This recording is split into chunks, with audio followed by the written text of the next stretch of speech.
ha tenido la gentileza de venir esta madrugada a apadrinar el programa 500, don José Sacristán Turiégano, de Chinchón. Bienvenido, buenas noches. Bien hallado, muchas gracias a vosotros por la invitación. Es un honor compartir con vosotros estos maravillosos tantos programas. Qué bien. Que vengan más, ojalá Sí, vengan más. Qué bien. ¿Hasta qué punto empalagan o cansan o gustan o se sobrellevan los homenajes, Pepe? Porque digo yo que con 88 años cumplidos, con más de 6 décadas de carrera, igual uno se aburre de hablar de sí mismo, ¿no? Hay que procurar mantener un equilibrio, no vivir pendiente de esto, ¿no? En fin, todo reconocimiento siempre se agradece, qué duda cabe, ¿no? Unos más que otros, ¿no? Pero siempre con una perspectiva, una distancia, que es algo que yo aprendí de mi maestro y amigo Fernando Fernán Gómez, un poco cómo manejarse en lo que supone el ejercicio de una profesión como está en un país como este, ¿no? No caer en espejismos, mantener el equilibrio, saber esquivar, saber mantener... Y entonces por ahí yo agradezco y celebro todo tipo de reconocimiento, procurando no vivir pendiente de ello, ¿no? Teniendo en cuenta lo más importante para mí, que es la satisfacción del trabajo, ¿no? Que yo he elegido y que amo como el primer día, ¿no? En definitiva, seguir jugando, que es lo que más me importa. Sigues, sí, porque estás de gira con tu última obra de teatro, de la que después hablaremos. Te hemos invitado, Pepe, voy a pegar ya el usted y los honores, porque celebramos 500 programas, 500 semanas, como decía, hablando de cine y de series, y sobre todo de esta industria audiovisual española que tanto ha crecido y que tanto ha cambiado desde que empezaste, ¿no? ¿Qué te parece ese cambio de la industria, desde el primer rodaje que pisaste? Hay cosas que yo celebro mucho más de lo que no celebro, por así decirlo, ¿no? Aunque hay cosas que con su desaparición se pierde algo de una especie de pálpito, de noticia de lo puramente físico. Al desaparecer el celuloide, al desaparecer ciertos mecanismos. Por ejemplo, yo me niego terminantemente a que se diga se graba, ¿no? Es un principio moral que hay que defender, se rueda. Aquí se sigue rodando. No, pero yo estoy maravillado, ¿no? De los adelantos técnicos y maravillosos, que duda cabe que... Ahora, algo ha ido en detrimento de una relación de amor, por así, de cuidado, de atención, algo de andar por casa entre el peliculero y la película, ¿no? Algo se ha ido perdiendo ahí con el avance técnico o tecnológico, y hay algo de pellejo, de contacto de piel, que ahí se ha ido perdiendo. Pero no nos pongamos más nostálgicos de lo debido, porque en realidad yo soy el primero en celebrar la calidad media de la ficción en España. Me parece formidable. Posiblemente de lo mejor que te puede pasar cuando sigues trabajando con 88 años es trabajar con gente joven y comprobar cómo el talento y el coraje y el buen hacer y el amor a esto siguen ahí permanentes, como en todos los tiempos. No todo el mundo es un genio, ni todo el mundo son unos imbéciles, pero hay una renovación permanente y formidable, tanto de equipos técnicos como artísticos. Y yo estoy encantado de formar parte de esta tribu de contadores de historias. Aquí hay un grupo de jóvenes maravillosos. Mira, está Mariluz Climent, Dani Mantilla, Iñaki Mayora. Te quería preguntar también por el cambio en los medios de comunicación, que hablamos de cine. Antes era muy distinto hacer promoción de una película, ¿no? Era muy el otro mundo. Todo muy artesanal, todo muy de mesa camilla, ¿no? Ahora ya he perdido un poco el contacto con esto, porque en realidad hace ya tiempo que he decidido que el cine y la televisión, que yo amo profundamente, mi relación con la cámara, pero necesitan de unos tiempos de los que ya no dispongo. Es lógico y natural que haya que esperar, es lógico. Ahora, como al no existir el control restrictivo del negativo, vamos a hacer otra porque vamos a hacer otra porque vamos a hacer otra porque vamos a hacer otra. Y entonces llega un momento en que, y no quiero madrugar, y no quiero pasar frío en exteriores en invierno ni calor en verano. El teatro me permite hacer lo que quiero hacer. Cuento con la fidelidad de un número de personas que, como decía mi padre, me compran los ajos, y puedo hacer lo que quiero. Y de hecho he estado 5 años haciendo Señora de Rojo sobre fondo gris, o Muñeca de porcelana, además. En fin, en el teatro yo manejo hay una anécdota, si tengo tiempo, claro, que fue muy bonito compartir la gira de Señora de Rojo sobre Fernando Gris con el rodaje de Altamar, una serie para Netflix, donde cuando el día que menos gente había eran 500, ¿no? Y era un decorado con el barco prodigioso, era una maravilla. Y un día un ejecutivo de Netflix vino a decirme que estaban todos muy contentos, la serie se estrenaba en no sé el número exacto, pero andaba alrededor de 180 países, ¿no? Y venía a decirme el hombre esto como diciendo que y yo encantado de compartir con él este hecho feliz, pero me atreví a puntualizar. Yo estoy haciendo ahora un monólogo sobre una obra de Miguel Delibes. Somos 4, la chica de las luces, la regente, el regidor, a mi mujer y yo. Y pasado mañana actúo en Alcobendas. Y sé que tengo 600 butacas vendidas. Que dice, yo tengo que tener cuidado de que mi trabajo no dependa de un medio que es el que me proporciona tal cantidad de gente, porque es el medio, porque eso puede ser de hecho una servidumbre, ¿no? Yo hago una convocatoria a título personal y hay una respuesta. Entonces la proporcionalidad de una cosa, ahí es donde yo creo que debe estar o conviene que esté la satisfacción del trabajo, ¿no? No depender de que una plataforma maravillosa te proporciona eso. Imagínate que no gusto en Tegucigalpa, qué disgusto, ¿no? El algoritmo, claro, ¿no? Que claro, dicen. qué cosa. Sí. Pero con todo, digo, insisto en celebrar y sobre todo nada de mirar por encima del hombro a las cámaras, ni las de televisión ni las del cine, no.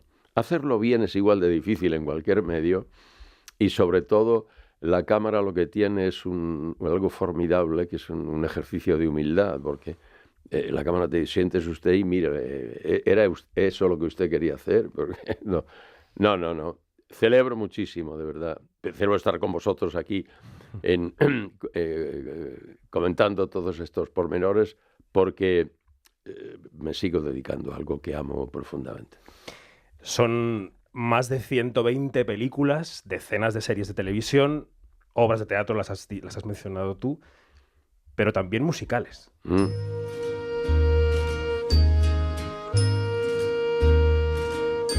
Soñar lo imposible, soñar, vencer al invicto rival, sufrir el dolor insufrible, morir por un noble ideal. Tenemos aquí, Pepe, a un teatrero de pro que es Dani Mantilla, que yo no sé si cuando tú estabas sobre las tablas con Paloma San Basilio él era suficientemente adulto como para haberte visto, pero seguro que alguna vez te ha visto.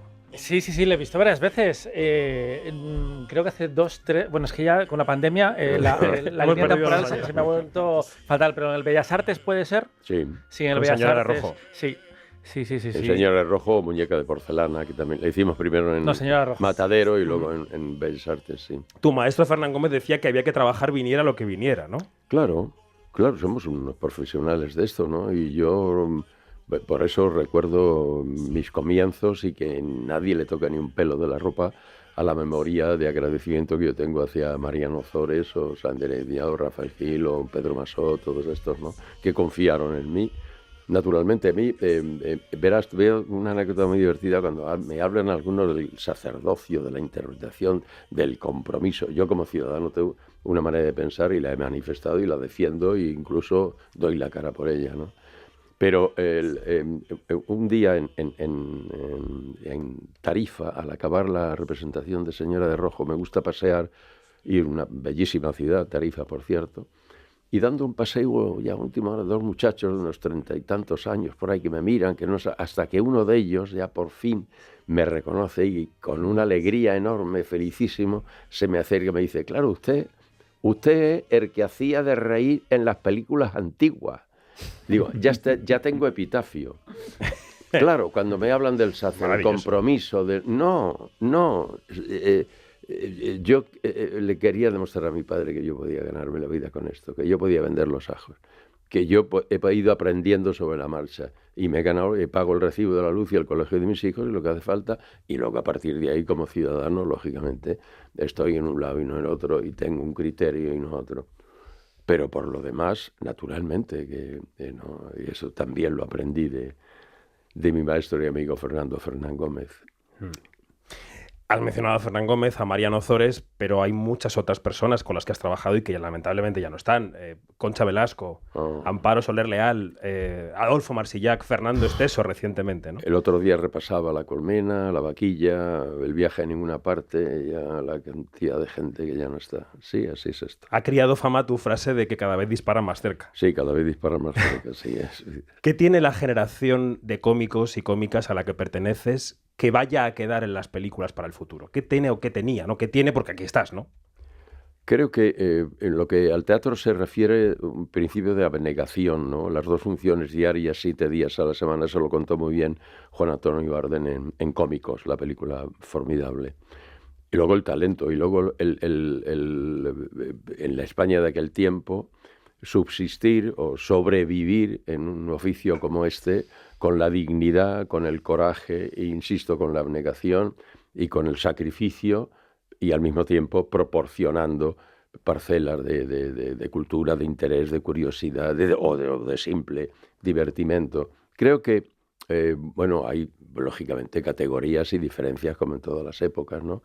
Pero los que nos tocó en la España de aquel tiempo contar las historias que contaban, pues creo que había una función, una cierta utilidad, ¿no? En cuanto a ayudar un poco a pasar aquello de la mejor manera posible, o en algunos casos muy felices, por cierto, tomar conciencia de lo que pasaba cuando el régimen, el sistema o el tiempo histórico lo permitió.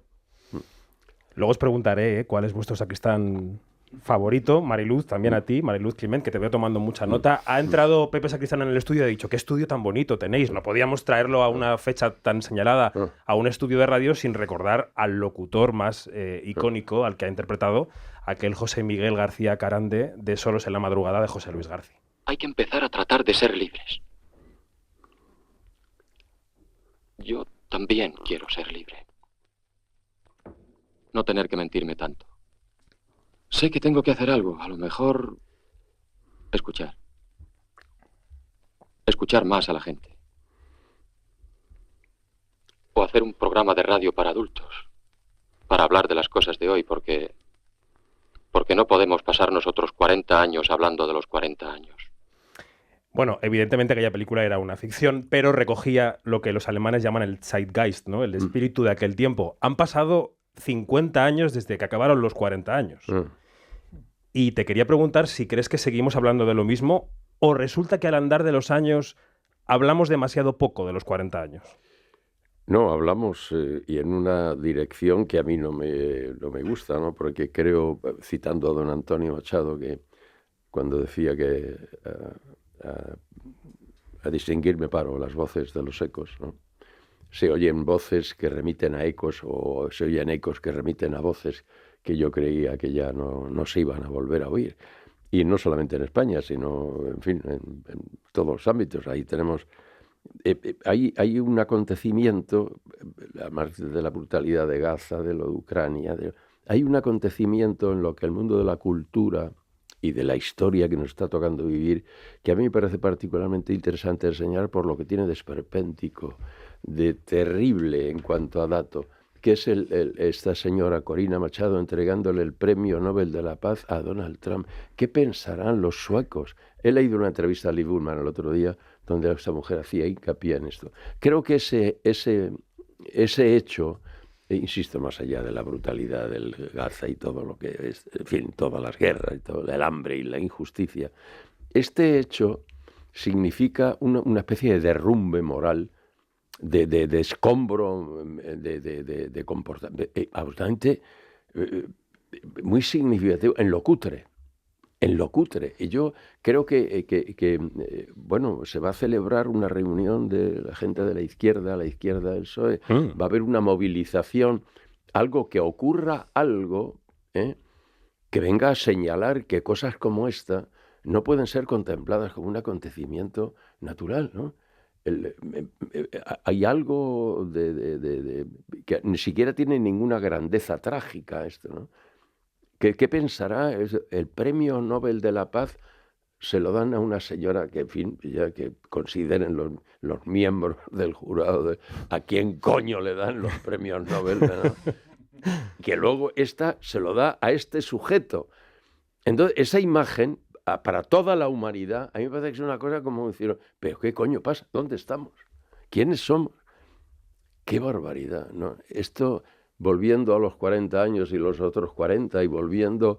Claro, los que tenemos la edad que yo tengo, y he vivido la España del régimen de Franco y luego la transición y con todos sus errores, aquellos años del esplendor en la hierba, ¿no? Es decir, venga, vamos para adelante. No avanzamos tanto, y desde luego no en la buena dirección, ¿no? Con esto no quiero ser catastrofista, ni muchísimo. Decir, aquellos tiempos, no. Ahora, la necedad sigue siendo homicida y el necio sigue estando ahí manejando el cotarro, aplaudido y celebrado por mucha más gente de la que fuera que desear. Y la izquierda, la que acabas de mencionar y que ahora está viendo cómo se articula, ¿qué parte de responsabilidad tiene en esta agonía a la que asistimos cada mañana cuando ponemos la radio, ¿no? Y escuchamos las noticias? Muchísima. No digo toda, porque toda no es. Hay niveles de culpabilidad, lo que es imposible prácticamente es encontrar inocentes. Pero no. Hay un dibujo del Roto, el genial Roto, hace ya 1000 años que lo publicó, que decía, no armemos jaleos. No armemos jaleos. Las derechas con las derechas y las izquierdas contra las izquierdas. No armemos jaleos, o sea, como siempre, ¿no? No, la responsabilidad es total y absoluta. La desfachatez, el mesianismo, la impaciencia del mal aprendiz de cierto sector de la izquierda es estrepitosa. Prueba evidente es que mira dónde está la extrema derecha, ¿no?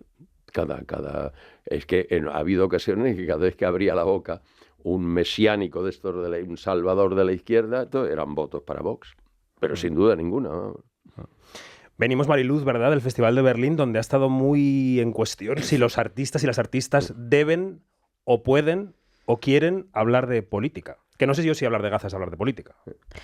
Pues sí, ha sido como muy interesante ver ese silencio que se ha querido imponer desde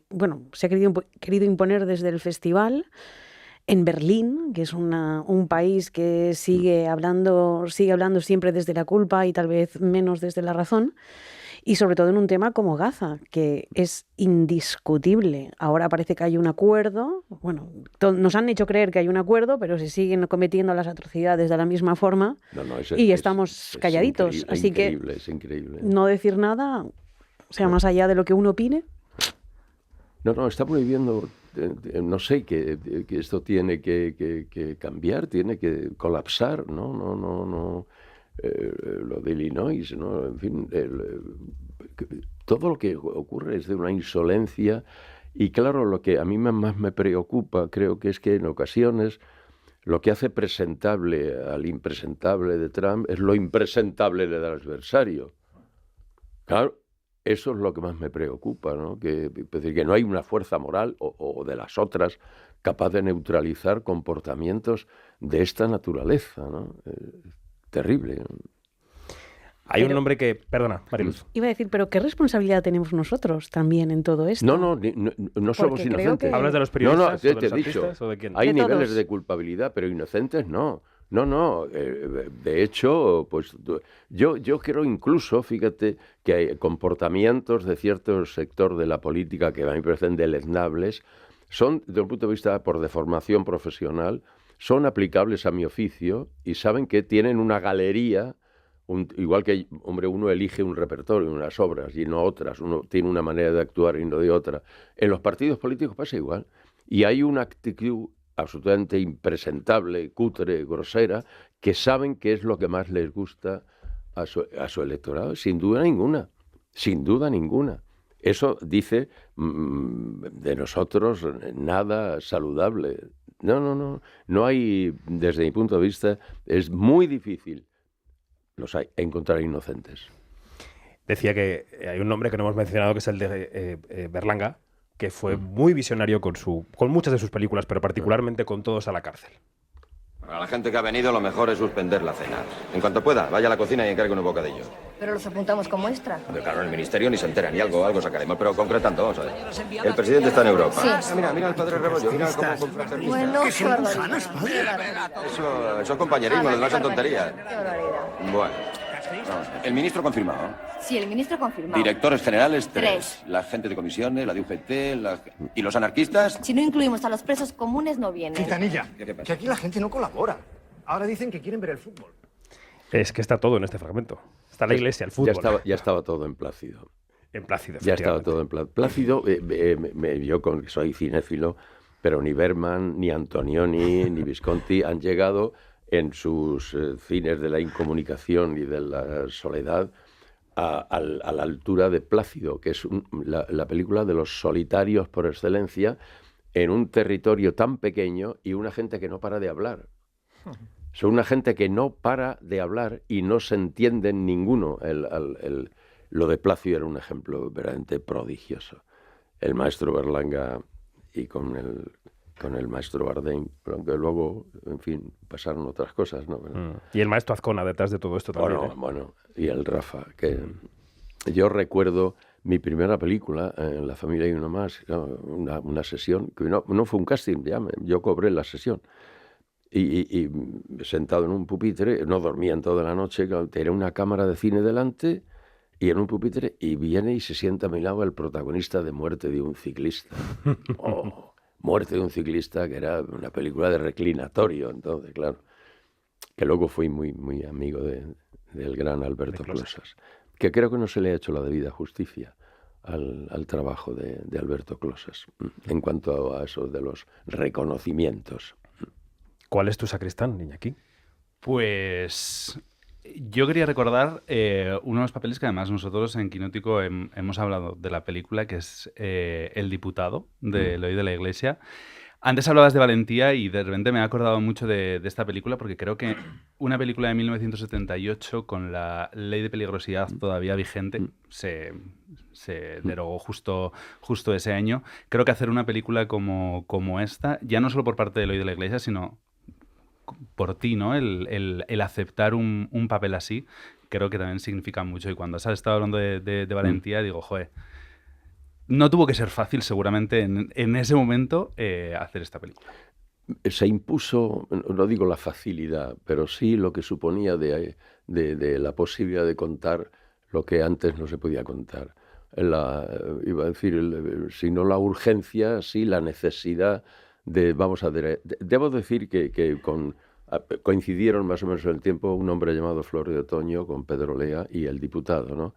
Con Eloy tuve que, desde el punto de vista ideológico, Eloy era un prodigio de cuando las campañas del Partido Comunista, yo he participado con él era el jefe de grupo, en la campaña de Ignacio Gallego, y le tuve que discutir con él a propósito del discurso final de este personaje, para decirle que un hombre de izquierdas en aquel momento tenía que considerar sus reivindicaciones en el territorio de la defensa de la homosexualidad, porque es su electorado, él tenía la obligación de saber que su electorado no iba a aceptar esas propuestas porque no estaba ni preparado, ni informado, ni nada que se le pareciera, que había que suavizar, por así decirlo, ¿no? Creo que con Pedro y con Rafael, en un hombre llamado Flor Otoño, sí se dio más ese equilibrio, pero con todo Eloy era todoterreno.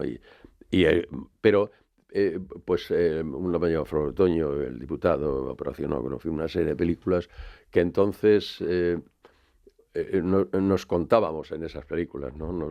Lo hiciéramos mejor o peor, ¿no?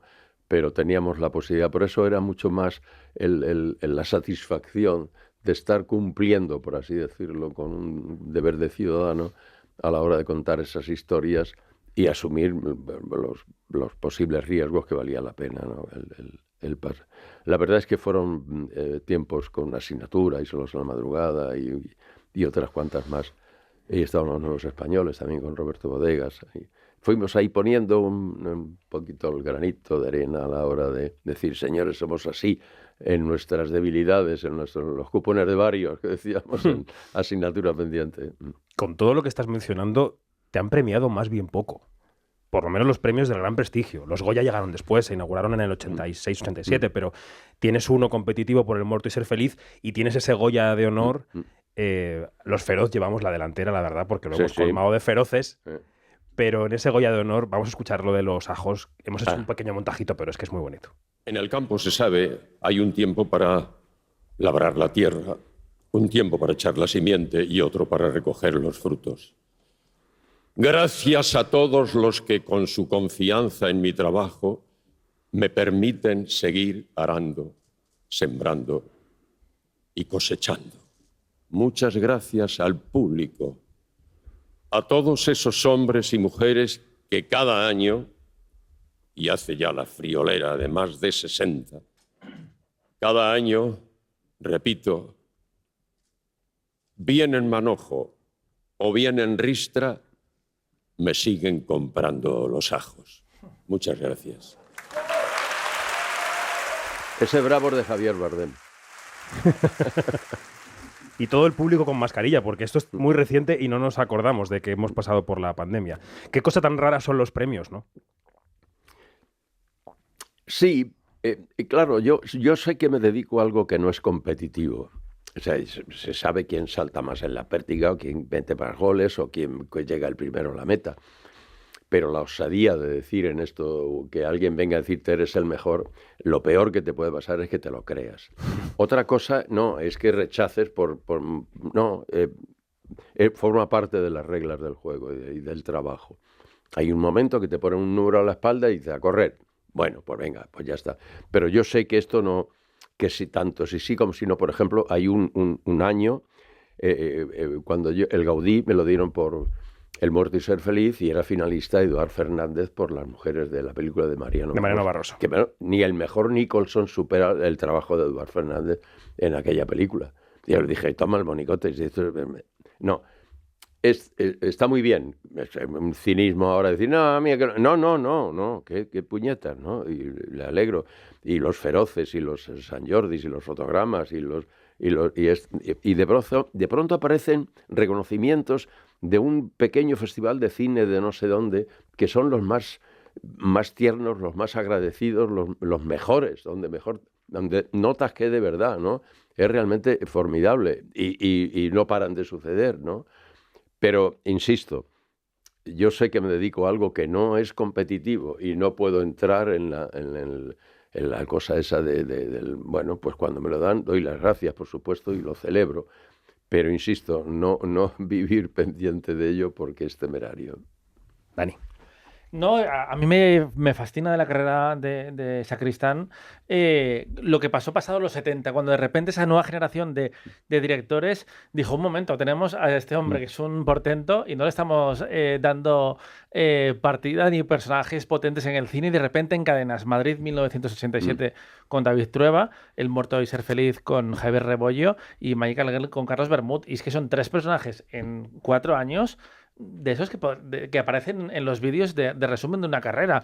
¿Tú te esperabas esas llamadas de repente que dijeran... Esperar, bueno, yo siempre he esperado, porque nunca he tenido capacidad de iniciar un proyecto, de gestionarlo yo, ¿no? Siempre he esperado que llamase. Y luego han llamado Quique Maillo y por Rodríguez y Pablo Mirá, y bueno, y últimamente Rodrigo Cortés, que por cierto, fui nominado. El otro día la volví a ver, El escape, es una película formidable y muy bien, dices, siempre esperado. Suena el teléfono y voy a un lado y a otro. Y lo que ocurre es que ya, como he dicho antes, hoy ha habido 2 ofertas, pero yo anticipo, y tengo con el hijo de la cómica prácticamente casi todo el año 27 también comprometido. Y no sería temerario, ¿no? Y sobre todo, hay un hecho, viene un coche de producción que te recoge a las 6, 7 de la mañana, que te lleva a un sitio que a veces es un sitio inhóspito con un calentador allí, y te tienes que vestir de mosquetero o de lo que cuantos. Y ese ya está hecho. Y sobre todo, exterior noche. Bueno, no. O vamos a esperar, o vamos a repetir. Espera que... ahora en el teatro, con una función y poniendo mis condiciones, es donde me encuentro más a gusto. ¿Y por qué no has dirigido más cine? Porque hiciste Soldados de plomo, sí, Cara de acelga y Yo me bajo en la próxima y usted. ¿Por qué no ha habido más? Bueno, ha habido ofertas. El cómico Sacristán no le ha faltado nunca trabajo, la verdad es esa. Nunca, ¿eh? En ocasiones al principio me pagaban lo que me daban y yo tuve compromisos, tuve 2 hijos muy joven, pero nunca me ha faltado trabajo. Entonces el cómico Sacristán tenía trabajo y trabajos muy interesantes, ¿no? Porque cuando la oferta cinematográfica empezó como más o menos así, aparece un proyecto como El hombre de la Mancha, que yo dije, bueno, dejé de fumar y dije, yo hago eso, o My Fair Lady, que fueron entre 2 años y pico por un lado, otros 2 y pico, 3 por otro, Muerte un viajante, Amadeus, en fin, bueno. Entonces no he dirigido más porque no soy John Ford, ni muchísimo menos, y porque mientras el cómico Sacristán tenga trabajo, el director Sacristán no puede usurpar ese tiempo para decir, ahora vamos, la cámara va aquí, motor, acción, esto ya. No, que el cómico Sacristán sea el que lleve la lenteja a casa. Y ahora, procedente de los mejores locales de Europa y de París, o al menos eso dice ella, nuestra estrella Flor de Otoño. ¿Sabes quién es este? ¿Quién es? Pedro Almodóvar. Oh. Bueno, vamos a escucharte cantar, porque también cantabas aquí.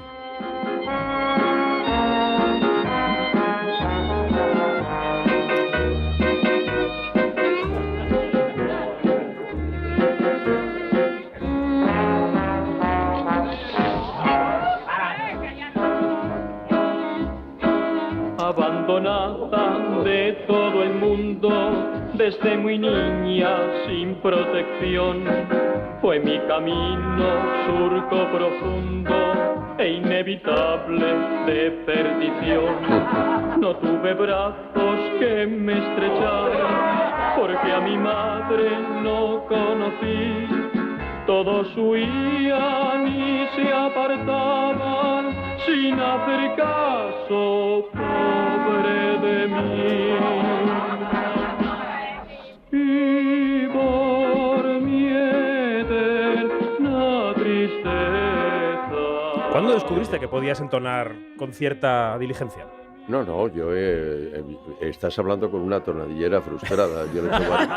Ya lo he hecho varias. A mí me hubiera gustado ser Juana Reina, pero no ha podido ser. Bueno. No, yo he cantado heredado de mi padre y mi madre, de la Nati y el Venancio, he cantado muy bien, y la copla, y zarzuela, y...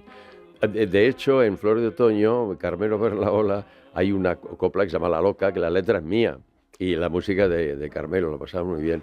Pero yo recuerdo, ya como profesional, cuando debuté en la zarzuela con el Gospel sevillano, que lo pasé pipa, bueno, y luego he cantado el Caserío, he cantado el Cardona de Doña Francisquita, con la Rivadeneira, con Evelio Esteve, con Paco Ortiz, con la Chamorro, bueno, no, mi paso y luego y de mocito, allí cuando vivíamos en General Ricardos, en Mataderos, había un profesional que tenía carnet en el sindicato, el Niño de Mataderos, que organizaba. Él sabía de uno que cantaba, otro que bailaba, y en los merenderos, los sábados por la noche, rifamos una botella de vino y nos sacamos unas pesetillas. Yo imitaba a Antonio Molina. No es fácil, ¿eh? Yo imitaba a Antonio Molina, me tenía todo su repertorio. El macetero, el agua del avellano, la sombra de un bambú. Sí. Y además eres coleccionista. ¿Sabes que el Cervantes habilita estas cámaras acorazadas para preservar el legado de escritores y de artistas? ¿Qué guardarías tú si te lo pidieran? Porque el reclinatorio de ver las películas creo que no cabe. No cabe. No, pero sí, Luis García Montero me ha hablado de un día de estos, a ver, vamos a guardar algo por allí. Pues sí, tengo cosas para guardar, sí. Tengo cosas para mí muy valiosas y muy importantes, aunque materialmente son una estupidez, pero para los demás, quiero decir. Pero sí habría sus cosas que guardar allí, ya lo creo. Bueno, hablemos del Hijo de la Cómica, que es ese monólogo basado en el primer volumen del Tiempo Amarillo, el libro de Fernando Fernán Gómez. Vamos a escuchar un poquito del tráiler de la obra. Carola Fernán Gómez alumbró un niño el 28 de agosto de 1921 al que conoceríamos como el cómico Fernando Fernán Gómez. Soy un muchacho larguirucho, delgado, pelirrojo, feo y con acné. Resultaba angustioso no poder ser como los demás. Yo estaba destinado a ser un actor importante, lo sabía. ¿Cuándo se iba a enterar el público? Todo este mundo imaginario iba a convertirse de pronto en una tremenda, canallesca y sangrienta realidad. ¿Le estás devolviendo algo con este montaje a Fernando? Sí, más que nada estoy propongo que a la gente le pase cuando lo vea lo que a mí me pasaba cuando Fernando me lo contaba, porque al margen de lo que he tomado de la primera parte del Tiempo Amarillo, eran mis conversaciones con Fernando. Su bisabuela era de Valdelaguna y yo soy de Chinchón, un pueblo de al lado de Valdelaguna. Su abuela y mi abuela, al margen de unas distancias, su abuela era más ilustrada, pero hay muchas cosas en común. Nuestra manera de mirar el tiempo que nos tocó vivir y nuestra relación con el trabajo y con, en fin, la idea de la muerte, la justicia, en fin, una serie de cosas que compartíamos. Lo que hicimos una lectura dramatizada el año que hubiera cumplido Fernando 100 años en el Fernán Gómez, y dándole vueltas pensé, ¿por qué no reestructurar el texto y hacerlo un monólogo? Y entonces ahí estoy. Era eso, que le pase a la gente lo que a mí me pasaba cuando él me lo contaba, cuando él me hablaba de su abuela, de su madre, de los colegios, del golpe del Primo de Rivera, de los acontecimientos y cómo él los veía, y sobre todo la expectativa a los 24 años, porque el hijo de la cómica termina cuando Fernando cumple 24 o 25 años, que lo que tenía por delante entonces como actor. Que la gente conozca a ese niño y la gente que le rodeaba a ese niño y la vida que llevaba ese niño y ese adolescente y ese joven hasta que cumple 24 años. Tenía interés que la gente no piense que Fernando era el de ¡bauta la mierda! Y no. Es un hombre generoso, tierno y luego una figura imprescindible en la historia de la cultura europea de este tiempo, ¿no? Sin duda ninguna, ¿no?